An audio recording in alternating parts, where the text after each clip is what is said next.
All right, looking at Hurricane Milton and the damage, pretty bad. Could have been a lot worse, but because of a reverse surge, I think a lot of people were saved. But it did. The reports right now are about 12 people were killed, and Florida is left with flooding and damage. The reverse surge. So this is an extremely rare event, and I don't know if you guys saw a lot of the videos that were circulating prior to Hurricane Milton making landfall in Florida, where they were showing rising water that went so high. I mean, it just drowned out the entire place. That is what a surge normally does in a storm. So basically, the wind pushes the water onto shore. Well, a reverse surge actually sucks the water away from shore. And that's what happened with Hurricane Milton. And so a lot of people ended up saved. So we don't really know how some of these strategies, some of these very unique strategies that people came up with to protect their belongings, we're not really sure how those really would have fared. But if you remember this image, this one you may have seen circulating online. This is the house that was strapped down. People are thinking, would this even work? You know, this guy straps down his roof. We saw roofs flying off during the hurricane. There's the arena, the baseball field, where the roof was completely ripped off, and actually a lot of responders were going to be housed there and helping people, but that roof is completely gone. So this guy's thinking, that's not going to happen to me. I'm going to strap down my house. Well, what's the story behind this? We actually have the video of the guy explaining this is actually quite elaborate and was prepared way in advance way in advance. You'll see. Watch this. Straps and hooks. Pedro Casares showing us his unconventional approach to keeping his Orlando home intact through Hurricane Milton. Preparing my house for the hurricane. Right now, as you can see, the hooks on the floor, they're 8 feet deep of cement. They have rods in between, and it's to hold the friction of the roof from lifting. His daughter explains the unique idea was born from experience more than 2 decades ago while Pedro and his family lived in Puerto Rico. We had a hurricane that we went through, and the back of our roof lifted a little bit. It was aluminum. Now, roughly $2,000 in for the cement, anchors, and made-to-order straps from Idaho that cover the front, back, and sides of the home. They hold about 5,400 pounds of weight and wind. So, yeah, we're giving it a test. They're hoping it's enough to withstand Milton. Definitely just stay tuned for the aftermath. We shall see. In Orlando. So it turns out their house did completely survive. There was high wind, so maybe the wind. I'd be interested to see what their neighbors' houses look like who didn't strap it down. But that was a very elaborate setup. I mean, this guy planned years in advance. Those poles were 8 feet into the cement down underground. So this is something that he planned while he was building this house, or years ago, digging those holes, putting the concrete in there and the poles. That was thought out well in advance. But his house survived. I don't know if his neighbors survived, but his sure did. Okay, here's another guy. This is his unique idea, although he says he got this from someone else, and we'll show this. But you might have seen this video of a guy deciding he's going to protect his Corvette by wrapping it in plastic. Watch this. Category 5 hurricane, brand new Corvette, 9 miles from the water.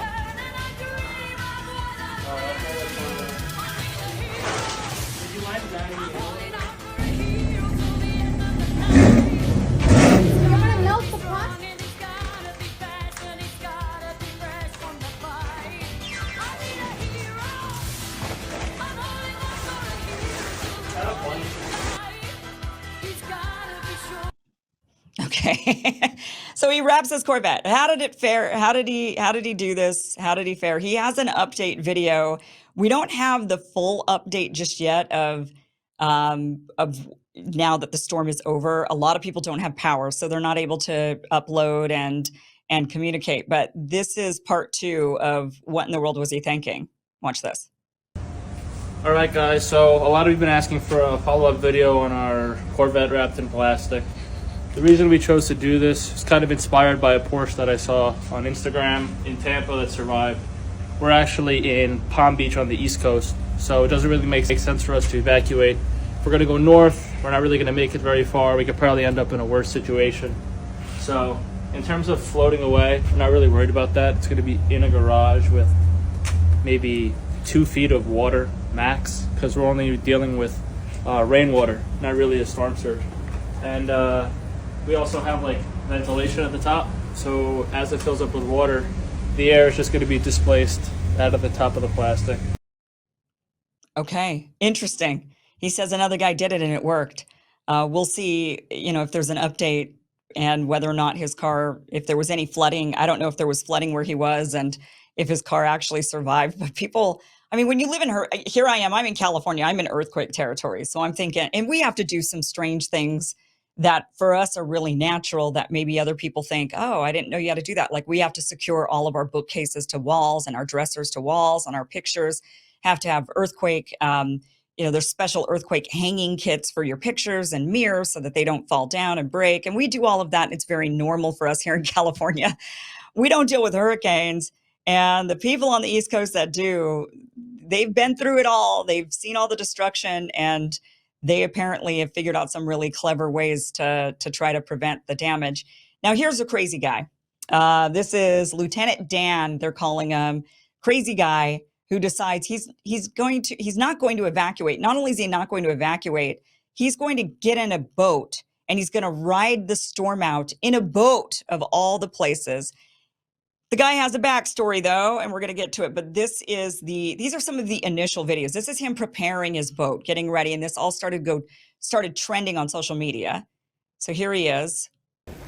Are you okay? Yeah. Everybody's been worried. Oh, no, I'm fine. I needed to cut that line, that anchor that's holding me right here. And I'm banging up against the It's wall. been windy. It's a little bit of a down spot now, but you're gonna stay here though? Yeah. I'm just trying to get over there. All right, we're over here if you need us. Okay.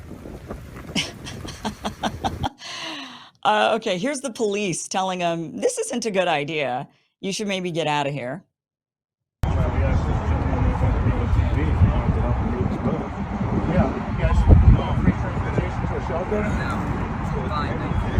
Okay, so tomorrow we're going to come back by. It's not a voluntary evacuation, so if you're still here, it might be an issue. Last time voluntary?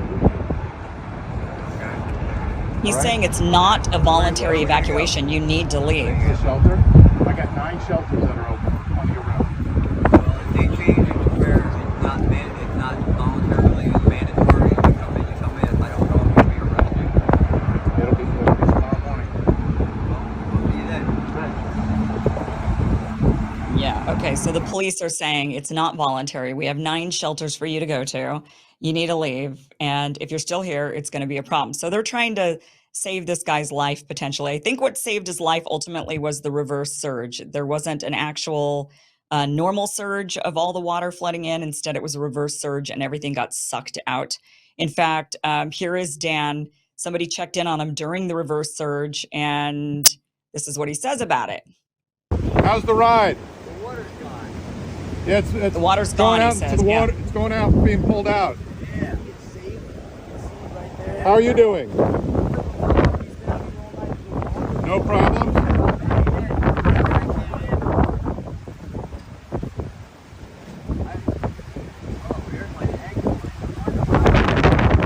Was it as bad as you thought? Huh? Was it as bad as you thought? No. Is the water coming back in or still going out? It's going out. All right, I Yep. All right, you hang in there. All right, you guys be great. Talk to you tomorrow. You too. Okay, so he survived up to this point. He's saying the water's gone. There's no water. The water went out.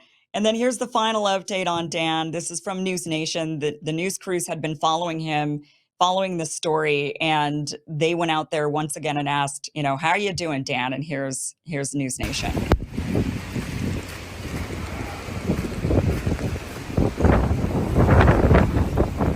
Lieutenant Dan!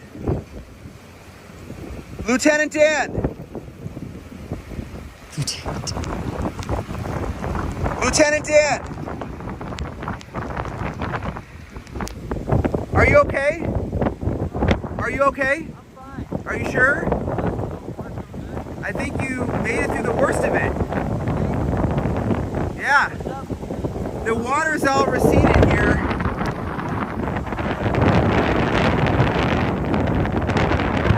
I don't know. It might go high. Right now I'm doing fine. I'm stuck here. I can't go. Okay, well, we're gonna stay up here, so. All right. Okay. So Dan is fine. Dan made it. The reverse surge probably saved him. So this guy goes viral. Well, it turns out as people start researching him that the guy has a prolific criminal record. Here's the story from Daily Mail. Lieutenant Dan's criminal history revealed as student behind his Hurricane Milton GoFundMe says his past doesn't define him. So he's got a GoFundMe page that has already raised tens of thousands of dollars, and he's got this prolific criminal record. And I mean, not just petty theft. He's actually been accused of trying to light a woman on fire.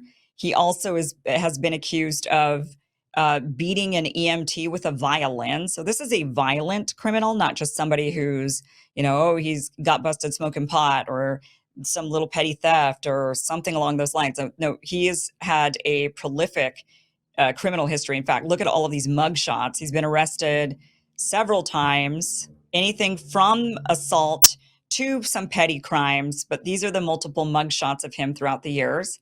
There was a woman that exposed him online and talked about how this guy is just a major grifter who's now, ripping people off with his GoFundMe page. Watch this. First off, this man has a GoFundMe with over $20,000 in it. He's not homeless. Period. He lives on a boat. Except for the short year that he spent in prison for beating a EMT with a violin. His GoFundMe is under a different name than the one that he's using in the daily press and the one that he was arrested in. So it's really hard to tell who exactly he is. But what I have found is that his Facebook page lists himself as a digital creator. That's right, a digital creator. He lives in Palm Beach. Knowing that there was going to be a storm, he anchored himself to the worst place in all of Tampa. The worst place. From where he anchored, there are 4 marinas. The Hillsborough River, a short jaunt, like literally not even 700 feet from where he's anchored, would have been a safer location to put his boat. He was offered hotels. He was offered homes. He has clearly made $20,000 in a GoFundMe. All of this for internet clout. Meantime, there are people who are homeless in Tampa and St. Pete, Clearwater area. There are people who are infirm, who are gravely ill, who have no cars, who cannot leave, who do not have options. And those people have my sympathies. Those are the people that deserve our sympathy. Not people who've decided that they want to chase clout on the internet. Not people who have $20,000 in a GoFundMe that they started 3 weeks ago. Not people who came to Tampa to make a point. Not people who chase internet fame. Yeah, so it turns out that GoFundMe now has a lot more money than $20,000. So he's got a lot.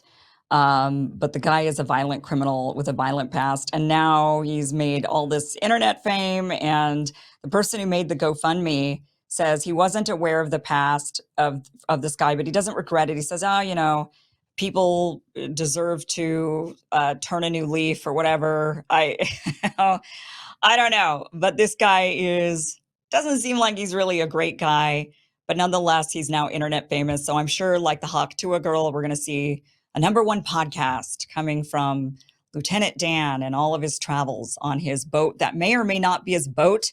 Actually, according to more investigations, that might not even be his boat. Maybe he stole someone's boat. I mean, the guy does have a big criminal history, so we don't know. But we'll keep you updated if there's anything to update on about Lieutenant Dan, or we'll just forget about it. I mean, maybe we'll just forget about Lieutenant Dan altogether. But that is the update on him.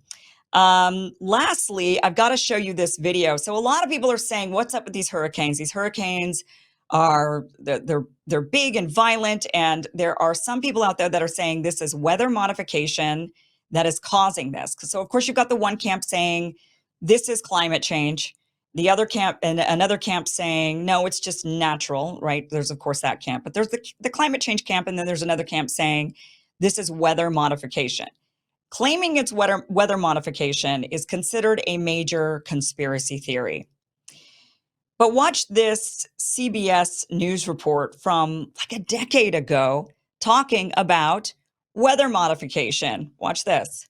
You know, they were talking about climate change yesterday, and now we're learning that scientists and researchers are looking at how to change the weather on purpose. That's right. Lasers now could one day manipulate rain and lightning. CBS This Morning contributor Michio Kaku is a physics professor at City College of New York. Professor, nice to see you. Extraordinary seeing Al Gore and Bill Clinton there together with Charlie, wasn't it? That's right, yeah. Yeah, they did not get into this discussion, No. though. But it is fascinating. I mean, lasers, really, to change the weather? That's right. Well, as Mark Twain once famously said, everyone complains about the weather, but no one ever does anything about it. Well, instead of doing a rain dance, we physicists are firing trillion-watt lasers into the sky to actually precipitate rain clouds and actually bring down lightning bolts. This is potentially a game changer. But this is experimental. It's experimental. However, in the laboratory so far it works.